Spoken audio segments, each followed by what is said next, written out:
अस्सलाम वालेकुम, this is Saad from SehgalMotors.PK। इस वक्त आपको न्यूएस्ट कलेक्शन दिखा रहे हैं कार व्हील कवर लोगों की, जो ये सेंटर कैप्स होते हैं। आपको पता है कि इसके अंदर बेशुमार वैरायटी हमारे पास है। अभी न्यू अराइवल सिर्फ आप लोगों के लिए सामने लेके आना चाह रहा था, जहां पर आपको पता है कि ये 4 पीस होते हैं एक पैक में, जो कि यहाँ पे सेंटर में लगाए जाते हैं। अगर तो ये होंडा है और इसका कप गिर गया हुआ है तो तब नहीं, ये स्टिकर होता है इसके ऊपर ही लगाने के लिए।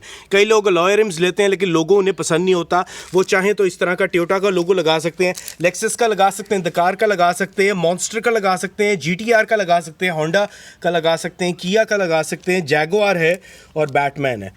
यानी कि ये सारे 4 पीस एक पैक के अंदर जो आते हैं, आपको बेस्ट प्राइस के अंदर जो मिल रहे हैं। इसकी प्राइस जो जानना चाह रहे हैं ना आप, ऊपर कैप्शन के अंदर लिंक दिया हुआ ऑलरेडी, उसे क्लिक करते हैं, साथ ही वेबसाइट पे रीडायरेक्ट हो जाए, वहीं पे अपना ऑर्डर प्लेस कर दें। यहाँ पर लगा सकते हैं आप, इधर ये सेंटर कैप के ऊपर ये स्टिकर लग जाता है। बड़ी ज़बरदस्त किस्म की टेप है, उतरेगा नहीं, ये मैं आपको बता दूँ। ज़बरदस्त साफ़ सुथरा लगाया हो, ये नहीं उतरते। बहुत से लोग जो अलॉय रिम्स लेते हैं, ये हमसे लाजमी लेते हैं लोग कि यार हमने ज़रा स्पोर्टी टच देना है, हमें थोड़ा सा डिफरेंट स्टाइल चाहिए, अलॉय रिम के थीम के मुताबिक करना है। आप भी करना चाहते हैं ना, तो अभी ऑर्डर प्लेस करें। ऑर्डर प्लेस करने के लिए हमारी वेबसाइट विजिट करें, SehgalMotors.PK। अल्लाह हाफ़िज़।